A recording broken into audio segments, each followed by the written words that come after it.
santé au cœur de l'information.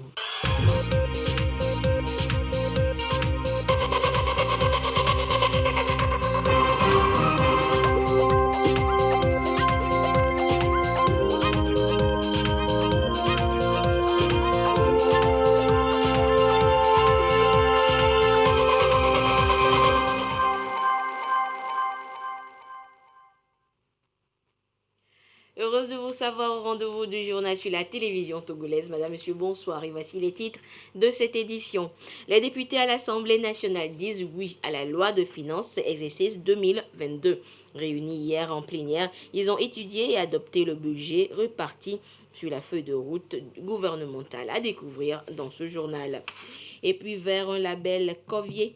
C'est l'objectif des producteurs de riz de la localité qui se forment pour une prochaine inscription de l'indication géographique sur les sachets de riz de Covier. Vous le découvrirez également dans ce journal. Voilà donc pour les titres. D'abord, sachez que les députés à l'Assemblée nationale sont en 14e séance plénière ce mercredi. 2 documents sont sur leur table. Le projet de loi relatif au marché public et l'autre relatif au contrat de partenariat public-privé. Et les discussions sont toujours en cours au Parlement. Et le projet de loi de finances exercice 2022 lui a été adopté hier par les députés. Le budget de 1779,2 milliards de francs CFA est réparti selon les axes de la feuille de route gouvernementale 2020-2025. Les précisions avec ce reportage de Marie-Ange Bida. Budget de l'État 2022. 1779,2 milliards de francs CFA. La répartition découle des axes de la feuille de route gouvernementale 2020-2025. Inclusion et harmonie sociale, création de plus d'emplois, modernisation du Togo à travers ses structures. Nous devons donc ensemble faire face à la crise sanitaire comme un seul homme et donner les moyens au gouvernement de faire face à la crise et ce dans l'intérêt supérieur de nos populations. Je demande donc à l'ensemble des députés de l'UFC de voter favorablement le présent projet de loi de finances. Notre groupe parlementaire votera en faveur de cette loi de finances, justement parce que nous sommes confrontés à ces 2 défis majeurs, à savoir le coronavirus et le terrorisme, et qu'en temps de crise, on se serre les coudes. Cet exercice annuel constitue le soubassement et l'ancrage du fonctionnement de l'État pour l'année fiscale à venir. C'est fort de cette conviction que les députés du groupe parlementaire UNIR apporteront leur soutien au gouvernement en votant le projet de loi de finances exercice 2022. Le projet de loi de finances exercice 2022 est adopté à l'unanimité par les députés présents, quitus pour les actions prioritaires au programme. Ce budget que vous venez d'adopter permettra donc au gouvernement la poursuite de la mise en œuvre du mandat social du chef de l'État, son Excellence M. Faure Essazimna Gnassingbé, et l'accélération de l'exécution de sa vision transformatrice de notre pays, exprimée à travers la feuille de route gouvernementale Togo 2020-2025. Le gouvernement poursuivra, entre autres, dans le domaine de la santé, le renforcement de l'accès aux services de base à tous et la couverture santé universelle pour chaque Togolais. Dans le domaine de l'éducation, l'exécution de l'ambitieux programme de construction des bâtiments scolaires en vue d'augmenter la capacité d'accueil scolaire de 30 000 salles de classes supplémentaires. En vue de poursuivre et de renforcer les actions déjà en cours pour l'inclusion des populations, élément au cœur de la feuille de route gouvernementale 2020-2025, le budget exercice 2022 consacre aux secteurs sociaux un montant de 507,8 milliards de francs CFA contre 432,9 milliards de francs CFA dans le budget 2021, soit une hausse de 17,3%. Par ailleurs, le gouvernement envisage la construction d'une université par région en 2 phases et en partenariat public-privé. La première phase concernant la région de la Kara et celle des plateaux commence dès 2022. Dans le domaine agricole, l'amélioration des rendements et la transformation des produits permettant de créer des industries alimentaires et le désenclavement des zones de production, telles que nous le constatons déjà avec la plateforme industrielle d'Adéticop PIA et l'agropole de Kara, et la construction de superstructures et des systèmes d'irrigation sur les zones d'aménagement agricole planifiées ZAP. Dans les domaines du transport routier, aéroportière et portière, la consolidation des infrastructures pour améliorer l'attractivité de notre pays. Pour la deuxième année consécutive, la loi de finances se décline en budget-programme. Secteur par secteur, le bien-être des populations est le centre d'intérêt. Ce budget reflète avec éloquence la vision du président de la République, son Excellence M. Faure Zimna-Gnassingbé, de faire du Togo un pays de vitalité et de performance dans tous les secteurs. Il traduit l'image d'un État moderne en pleine croissance. L'Assemblée nationale se réjouit que les secteurs prioritaires tels que la santé, l'éducation et l'économie aient retenu une attention toute particulière du gouvernement. D'autres secteurs, notamment l'agriculture, l'économie numérique, les infrastructures, font partie des priorités affichées dans ce budget exercice 2022. Toujours à travers cette loi de finances, le Togo, notre pays, compte poursuivre sa stratégie de prévention des risques et menaces sécuritaires ainsi que ceux liés au changement climatique. Ces dépenses permettront de garantir un environnement propice à une croissance économique forte, inclusive et durable. Pour parvenir à une optimisation des atouts dont notre pays dispose, la représentation nationale encourage le gouvernement à poursuivre les efforts de modernisation de notre pays et d'intensification de l'investissement agricole, entre autres, ce secteur étant un véritable catalyseur pour le développement de l'économie verte. Au total, 40 articles ont été modifiés dans la nouvelle loi de finances. Le budget 2022 est en hausse de 4,5% par rapport aux prévisions de la loi de finances rectificative 2021.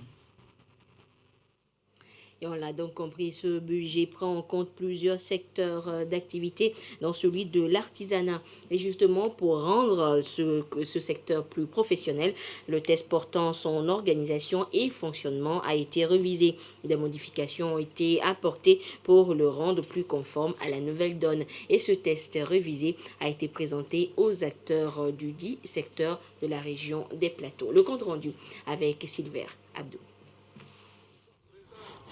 Il se veut beaucoup plus professionnel, le secteur artisanal, un secteur capable d'assurer de manière durable la prospérité des artisans. Et depuis quelques années, un test réglementaire régit le secteur. Certains articles du dit test sont aujourd'hui revus, histoire de les adapter aux exigences de l'heure. Présidents régionaux et préfectoraux des chambres des métiers ainsi que les membres de l'Union des chambres régionales des métiers découvrent ici les modifications apportées pour mieux se conformer à cette feuille de route. Cela a été nécessaire pour pouvoir le conformer à la nouvelle donne suite aux élections communales que nous avons connues et qui a impacté la structure de la chambre au niveau de Grand Lomé. Et également, il y avait certaines nécessités de réduire un peu les charges de fonctionnement des chambres de métier, ce qui nous a amené à ramener de 45 délégués à 25 délégués et ramener également le nombre d'assemblées générales par année de 3 à 2. Ce test portant organisation et fonctionnement des chambres des métiers balise la voie à certaines initiatives. L'ouverture, par exemple, des consultations en vue de l'organisation prochaine de l'élection des délégués. L'élection est en train d'être lancée.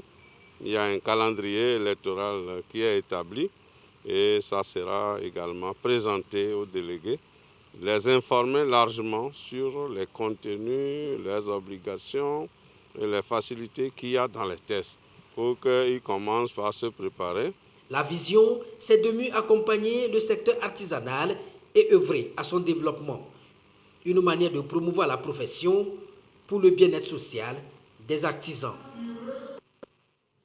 La notion de genre est une question d'actualité. Justement, la cellule genre du ministère de l'Enseignement supérieur était réunie ce mercredi à Lomé. Il était question pour elle de trouver des stratégies en vue de la réduction des disparités liées au genre, au sein de l'administration publique et surtout au sein de l'enseignement supérieur au Togo. Voyons cela avec Sandra Aziagbe.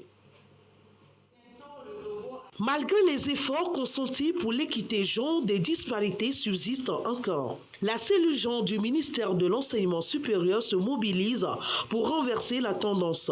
Les membres de la cellule s'échangent pour mener ensemble des réflexions sur les voies et moyens pour instaurer l'équité, égalité genre au sein de l'administration. Dans nos administrations, il n'y a pas cette égalité de catégorie de personnes, femmes, hommes. Donc on veut voir dans quelle mesure on peut relever ce défi. La détermination de la femme est très importante dans cette réduction de l'inégalité liée au genre. Et c'est pour ça que nous sommes ensemble pour voir dans quelle mesure nous pouvons nous donner des informations nécessaires qui aideront la femme à se positionner. Mieux appréhender les concepts égalité, mixité et favoriser la coopération homme-femme permettra certainement de contribuer à l'atteinte des objectifs fixés. Ce communiqué à présent du ministre de la Sécurité et de la Protection civile. Ce mercredi 29 décembre 2021, les forces de défense et de sécurité ont conduit dans le cadre de l'exécution de leur mission traditionnelle une opération de contrôle de zone dans le secteur à Tiégou et ses environs dans la préfecture du Golfe. L'opération a consisté en des actions de bouclage, de contrôle d'identité et de visites domiciliaires qui se sont déroulées sans incidents et dans le respect scrupuleux des tests en vigueur. Dans les secteurs visités, cette opération a permis d'interpeller 49 personnes et de saisir divers objets, notamment 57 motos sans pièces justificatives, du cannabis, du carburant illicite, des armes blanches. Les personnes interpellées et les objets saisis sont confiés à la gendarmerie nationale pour identification et enquête. Le ministre de la Sécurité et de la Protection civile remercie les populations des zones concernées pour leur compréhension et leur collaboration. Il invite l'ensemble de la population togolaise dans le but de préserver et de consolider la paix et la sécurité dans notre pays, à rester vigilante et à participer en cas de besoin aux côtés des forces de défense et de sécurité à ces actions de prévention et de lutte contre l'insécurité, surtout en cette période de fête de fin d'année, souvent marquée par la recrudescence de toute forme de criminalité. Et parlons toujours de l'action des forces de sécurité. Il s'agit que la brigade de gendarmerie de Mango a mis la main sur un commerçant indélicat qui tentait d'exporter une importante cargaison de produits vivriers, des centaines de sacs de riz paddy et 10 sacs de 100 kg de soja.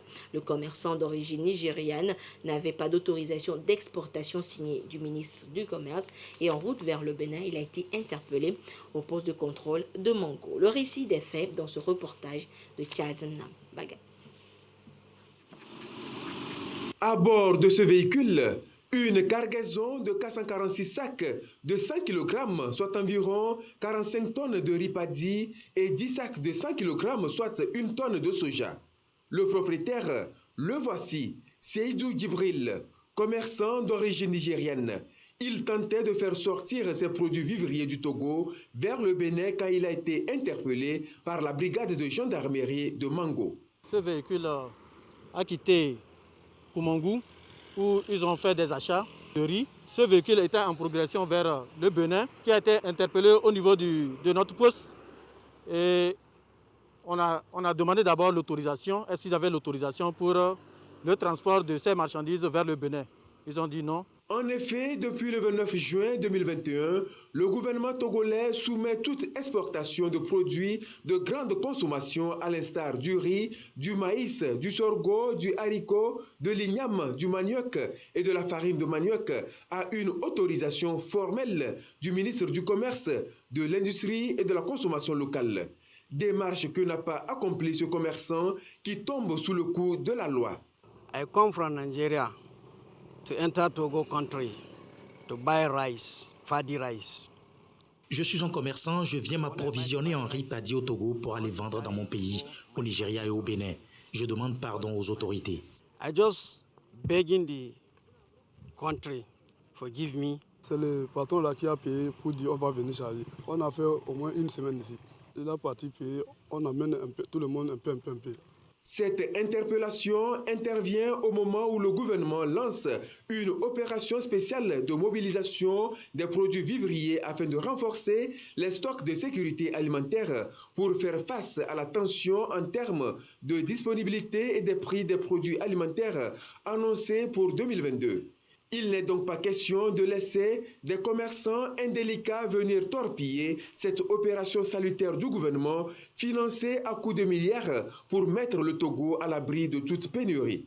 Nous estimons que nous avons suffisamment fait de la pédagogie en sensibilisant les uns et les autres.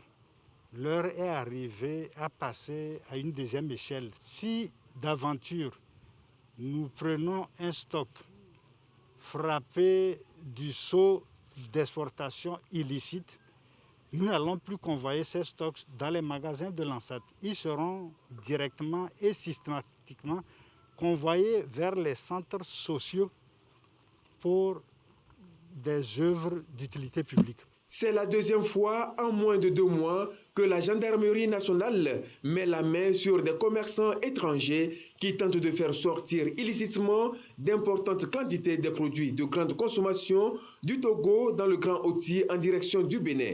La première fois, c'était le 17 novembre dernier à Gando, dans la préfecture de l'Oti Sud, où un camion transportant environ 40 tonnes de riz Fadi en direction du Bénin a été intercepté. Les producteurs de riz de la localité de Kovié dans la commune Zio2 se forment, eux, sur les enjeux et défis pour une inscription de leur riz portant indication géographique. C'est un processus qui aboutira à terme à la création d'un label portant le nom de la localité. Il a pour but de valoriser les produits locaux made in Togo. Voyons cela avec Ramdan Bassina. Dans la démarche de la valorisation des produits Made in Togo figure aussi leur inscription aux indications géographiques. Ce processus se veut une démarche qualité liée à l'origine géographique du produit local. La localité de Kovié, dans la commune Zio 2, est reconnue pour son riz. Le Comité national indication géographique renforce les aptitudes des producteurs locaux sur la valorisation et la protection juridique de ce produit du terroir. Le riz de Kovié, il a des qualités spécifiques et c'est ça qui a prévalu à sa rétention comme premier produit pouvant être engagé dans la démarche IG.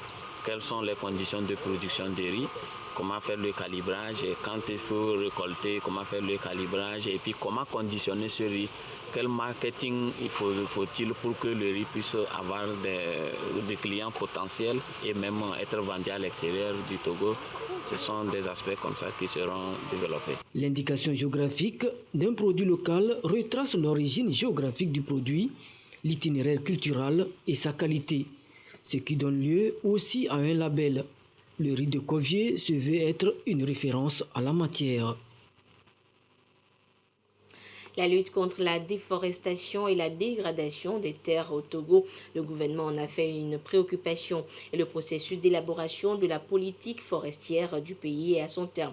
Le document provisoire est soumis à l'ensemble des acteurs. Ils vont s'accorder sur son contenu pour la validation. Christine Petit-Kaloudé nous en parle. L'inventaire forestier national de 2016 révèle le taux de couverture forestière du Togo est de 24,24%. L'état de dégradation des forêts est très poussé, 0,42%, soit environ 50 000 hectares détruits par an. La nouvelle politique forestière en cours d'élaboration ambitionne de porter cette couverture à 26% d'ici à 2030. Elle est déclinée en une vision, en une orientation stratégique, 4 axes stratégiques, 12 effets fondamentaux que nous devons atteindre d'ici 2030. Et donc au niveau de la vision, il est demandé qu'à l'horizon 2030, que toutes les parties prenantes œuvrent pour la valorisation, la restauration des écosystèmes forestiers. Au niveau des axes stratégiques, nous avons l'amélioration de la gouvernance forestière, le renforcement des capacités, y compris la recherche forestière, qui constitue le deuxième axe. Le troisième axe, c'est la production soutenue des ressources forestières. Et le quatrième axe qui constitue tout ce qu'il y a comme mobilisation des acteurs et la restauration des ressources. L'axe 3 du PND consacre en son point 12 l'assurance d'une gestion durable des ressources naturelles. La résilience aux effets des changements climatiques y est également prise en compte. Ce document est le nouveau cadre de référence et un outil de planification de toutes les interventions. Le processus d'élaboration a abouti grâce à l'accompagnement du programme d'appui à la lutte contre les changements climatiques au Togo. Les directeurs préfectoraux de l'environnement des régions Savane, Kara et Centrale ont, eux, bénéficié d'une session de formation. Elle a été initiée pour leur permettre de se familiariser avec les outils et la méthodologie de collecte de données relatives au reboisement. Voyons cela depuis Kara avec la correspondance de Nestor. Bonsoir. Le Togo ambitionne d'atteindre un taux de couverture forestière de 25% en 2025 et de planter 1 milliard d'arbres d'ici à 2030. Pour parvenir à cet objectif, plusieurs initiatives sont prises, parmi lesquelles le projet de renforcement du reboisement et d'appui à la restauration des paysages forestiers. C'est au titre de ce projet, financé par l'Organisation des Nations Unies pour l'alimentation et l'agriculture FAO, que cette formation est organisée. Elle concerne les directeurs préfectoraux de l'environnement issus des régions centrales, Kara et Savane, et porte sur l'utilisation de Kobo Collect et sur les outils de collecte de données en rapport avec les activités de reboisement et l'identification des sites disponibles. Les directeurs préfectoraux de l'environnement et des ressources forestières sont les premiers acteurs sur le terrain et qui peuvent nous permettre d'évaluer nos efforts à travers la collecte de données sur le reboisement et les terres disponibles. Donc, ceci étant, nous avons bien voulu former les directeurs préfectoraux. Kobo Collect, c'est une application qui va permettre à nos directeurs préfectoraux, à partir de leur smartphone, de renseigner les informations par rapport au reboisement que nous avons. Voilà, donc, à partir de leur smartphone, ils prennent des informations avec les acteurs sur le terrain, des reboiseurs ou des propriétaires de plantations. Ça nous permettra d'avoir en temps réel l'information. La même formation se fera à Thiévié pour les directeurs préfectoraux de l'environnement des régions maritimes et plateaux. Santé à présent avec la rencontre hebdomadaire entre la Coordination nationale de la gestion de la riposte contre la Covid-19 et la presse. Et le point de la situation cette semaine, la situation vaccinale et le rappel des mesures barrières ont été évoqués. Les détails dans ce reportage de Christine Petit-Galoudé. 14 cas positifs cette semaine, situation est préoccupante. 90% des cas sont enregistrés dans le Grand Lomé. Plus de la moitié des préfectures ont au moins un cas. Pour la journée d'hier seulement, nous avons eu 421 cas. Heureusement, nous n'avons pas noté de décès. Ces cas ont concerné à la fois les voyageurs à l'arrivée comme au départ, mais aussi la population en général. Si on ne fait pas attention dans les préfectures, les cas aussi vont se multiplier rapidement, comme ce qui s'est fait à Lomé. Taux de contamination, 12%. Au même moment, on note le relâchement des mesures barrières presque dans tous les secteurs. La vaccination, elle, piétine surtout dans les régions des plateaux et maritimes. Nous avons administré au total 2 385 840 doses. Le gouvernement a étendu la 3e dose de rappel aux personnes âgées de plus de 18 ans. Les événementiels, le rassemblement des personnes pour certains événements, certaines manifestations qui étaient prévues parce que les moments étaient favorables, tous ces événements doivent être annulés pour que nous puissions sortir de ces fêtes et de cette vague de pandémie avec, comme je l'ai dit tantôt, moins de dégâts. Les personnes vaccinées présentent des symptômes légers. La vaccination reste le seul moyen qui protège contre le Covid-19. Et à retenir dans l'actualité hors du Togo, en bref, le Premier ministre guinéen a présenté sa feuille de route au colonel Mamadi Doumbouya, président de la transition. Mais cette feuille de route de Mohamed Beavogui a été accueillie de diverses manières. Selon les leaders politiques guinéens, elle ne comporte pas de chronogramme de la transition. Et puis en Guinée, la justice a rejeté le recours contre la réélection d'Adama Barrow. Ce recours est du candidat malheureux à la présidentielle du 4 décembre dernier, où Ousseynou Darbo dénonçait des irrégularités qui auraient entaché le scrutin. En page nationale, l'autorité nationale pour l'interdiction des armes chimiques au Togo ANIAC a présenté ce mercredi le bilan de ses activités pour le compte de cette année 2021. De la présentation faite, il faudra retenir essentiellement l'engagement de l'autorité pour une bonne utilisation des produits chimiques au Togo. Voyons cela avec Yata Arate. L'année 2021 s'achève à l'ANIAC Togo avec une série d'activités malgré le Covid-19. Ces activités vont de la sensibilisation, des visites d'inspection à la formation des différentes parties prenantes à l'activité chimique au Togo. Nous sommes allés dans les industries industrielles, nous sommes allés dans les structures ministérielles, nous sommes allés vers les transporteurs, nous sommes allés vers tous les acteurs impliqués dans la gestion des produits chimiques. Nous savons que le Togo est un pays en plein essor. Tous les produits qui vont dans les pays de l'Interland passent par le Togo. Donc maintenant, il va falloir gérer ces modes de transport pour prévenir tout incident lié à ces produits. 1500 guides sur le transport des marchandises dangereuses au Togo ont été confectionnés et mis à la disposition de différentes institutions et structures, tant publiques que privées. Également, 1500 fiches réflexes relatives à la gestion coordonnée des incidents liés aux produits chimiques ont été distribuées. Et pour 2022, l'ANIAC Togo entend intensifier ses activités sur la sensibilisation. 10 hectares sont aussi acquis pour les activités de neutralisation. Les produits chimiques abandonnés sont légion dans notre pays, à l'université, dans les unités pharmaceutiques, dans les marchés, un peu partout. Nous nous réjouissons que le Togo ait déjà acquis un espace de 10 États en moins de 5 ans pour la neutralisation et la destruction des produits chimiques. Créée en 2015, l'ANIAC Togo est une structure nationale qui répond aux exigences de la Convention sur l'interdiction de la mise au point, de la fabrication, du stockage et de l'emploi des armes chimiques et sur leur destruction. L'objectif est de promouvoir leur utilisation responsable au bénéfice des populations. Et puis littérature avec ce nouvel ouvrage dans les différentes bibliothèques. Il s'agit donc de l'ouvrage de Evalo Wiao intitulé « Processus de réconciliation et d'union nationale à l'épreuve des préjugés coloniaux de 1914 à 1991 ». Et l'ouvrage a été présenté officiellement au public hier mardi. Le compte-rendu et son contenu avec Eli Agba Nyadao. Processus de réconciliation et d'union nationale à l'épreuve des préjugés coloniaux 1914-1991. Un ouvrage du docteur Evalo Wiao qui prône la réconciliation et l'unité nationale. Une démarche scientifique pour faire comprendre au public les racines profondes d'un mal qui continue de miner le processus du vivre ensemble. Des conclusions qui avaient pour objectif fondamental de nous opposer les uns aux autres. Sinon, comment pouvez-vous comprendre que les Blancs soutiennent que les peuples de l'intérieur du Togo sont des sauvages?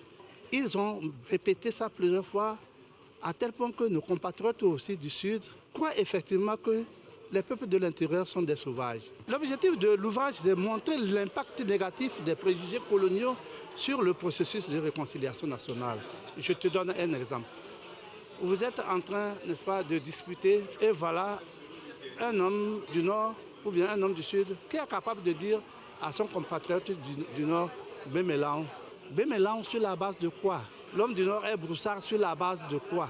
L'ouvrage met en exergue le processus d'édification de la paix, du patriotisme et de la réconciliation. La question de la construction de l'unité nationale et de la cohésion nationale est une question qui revient d'une manière récurrente. Il y a certains mots qui, chaque fois, affectent le Togo et qui empêchent cette cohésion nationale de se faire. La question nord-sud, le tribalisme, le régionalisme, les discriminations. L'ouvrage de 333 pages est subdivisé en 3 parties.